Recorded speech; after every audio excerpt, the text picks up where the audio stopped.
हुकूमत गिरा दो तो खतां का जवाब कौम नूं दिखा दिखा के मजलूम बनने का मतलब नहीं होंदा।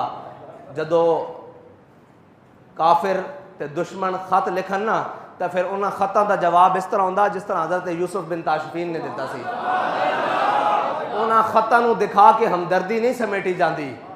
हज़रत यूसुफ बिन ताशफीन ने यह नहीं किया कि भाई देखो उसने ख़त में इतना लिख दिया है कि अगर आसमान के फरिश्ते भी तुम्हारे मदद के लिए उतर आएँ तो तुम मुझे शिकस्त नहीं दे सकते क्योंकि मैं इतनी बड़ी फ़ौज ला रहा हूँ। तो हज़रत यूसुफ बिन ताशफीन ने अपने वज़ीर मुशीर को कहा कि जनाब इसका जवाब लिखो। तो उस मुशीर ने बहुत लंबे चौड़े सफ़ों पर जवाब लिखा और लाकर पेश किया कि हम ऐसे ज़र्रा लेस होकर आ रहे हैं, हम ज़र्रे पहन के आ रहे हैं, हम फ़ौजें लेकर आए हैं। तो हज़रत यूसुफ बिन ताशफीन ने जब ख़त पर नज़र मारी तो आपने कहा यार दुश्मनों को ऐसे नहीं जवाब दिया जाता, वो ख़त लाओ जो उसने लिखा है। जब वो ख़त आपके सामने लाया गया ना तो आपने उसकी पुष्ट के ऊपर लिख दिया कि मैं जल्द आ रहा हूँ। बात यह है कि जब दुश्मनों से बात की जाए तो इस तरह की जाती है, वो ख़त दिखाकर हमदर्दियाँ नहीं समेटी जाती। कोई थे जो कतरी ख़त के ऊपर रुके रहे और आज अमरीकी ख़त आ गया।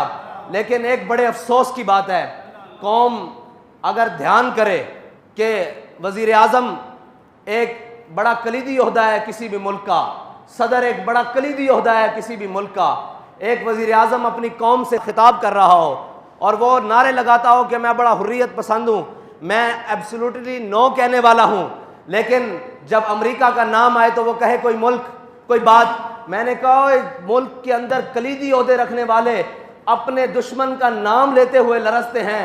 कभी इनको ये लर्जा नहीं आया कि इस मुल्क के अंदर अल्लाह और उसके रसूल के खिलाफ हमने जंग लगा रखी है, इस मुल्क के अंदर सूद चल रहा है, हमने अपने गिर्द कादियानियों की लाबियाँ पाल रखी हैं, हमने अपने इर्द गिर्द लिबरल पाल रखे हैं, हमने कुरान और हदीस को निसाब से निकाल दिया है, हमने रोज़े की हालत में नामूस रिसालत के मुजाहिदों को शहीद किया है। कभी ज़बान नहीं लर्जी, कभी आंख में बल नहीं आया। लेकिन अमेरिका से डरते हो तुम। बाबा जी फरमाते थे वो एक सजदा जिसे तू गरां समझता है, हजार सजदे से आदमी को देता है नजात, तू आया ना क्यों डरते बदनसीबा। और भाई तुझे ये कहने की जरूरत ही ना पड़ती, सारी कौम समझ लेती कि ये कौन था। अमेरिका की क्या जरूरत है।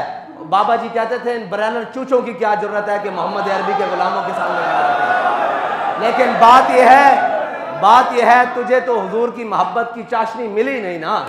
अगर मिली होती तो अमरीकियों का नाम लेते हुए ज़बानें ना लरजती। मैं ये सोच रहा हूं कि नाम लेते हुए ज़बानें लरज रही हैं, तो अगर कहीं मैदान लग रहा तो इनकी तो टांगें कांपेगी। अगर उनको कोई बात कर सकता है तो वो कोई मौला कायनात का गुलाम कर सकता है। तो जब दुश्मन आए ऐसे चौड़ा होकर तो आपने फरमाया अनल्लज़ी सम्मतनी उम्मी हैदरा, फरमाया मेरी माँ ने भी मेरा नाम हैदर रखा, झाड़ियां दा शेर।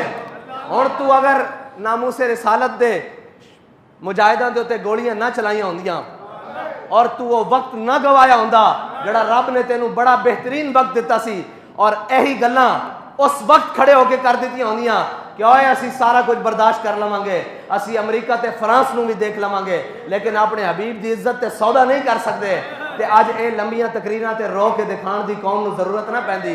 कौम तेरे पीछे, लोग कहते हैं जी आप इसके साथ चलें। मैंने कहा साथ चलना पीछे की बात है। अगर ये नामूस रिसालत के ऊपर खड़ा हो जाता हम इसकी जूतियां अपनी पगड़ी में बांधने के लिए तैयार थे। लेकिन अगर कोई हमें कहे कि इक़्तिदार की खातिर इसको साथ रखो तो मर ही जाऊं जो इस दर से जाऊं दो कदम, क्या बचे बीमार गम कुर्बे मसीहा छोड़कर। ऐसा एक इक़्तिदार नहीं, सारी दुनिया का इक़्तिदार भी हो हम अपने पांव की ठोकर पे भी नहीं रखते।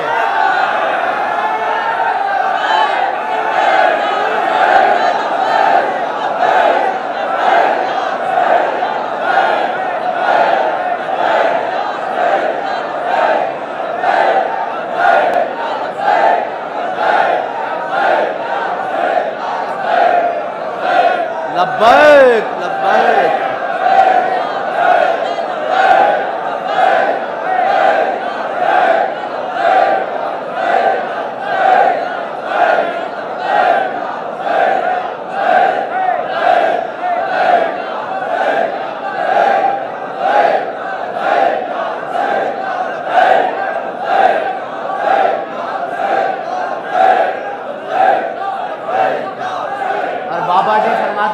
बड़े बदनसीब जो करार तक न पहुंचे।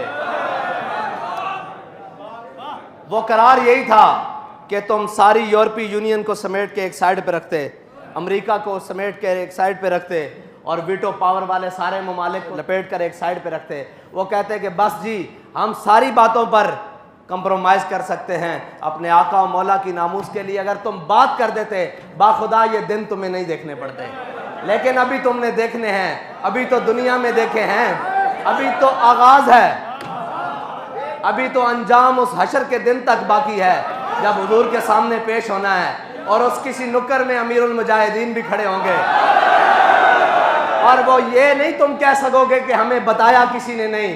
भाई तुम्हें रोडों पर रोजे की हालत में खून में नहा कर भी बताया कि बाज आ जाओ हुजूर की नामूस पर पहरा दे लो।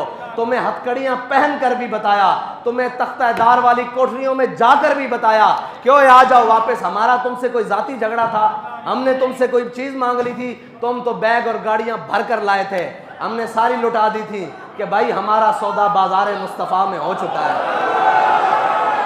ये हमने तारीख जो है ना ये सौदागरों के लिए नहीं बनाई, ना बाबा जी ने इसके अंदर मेहनतें सौदागरों के लिए की हैं।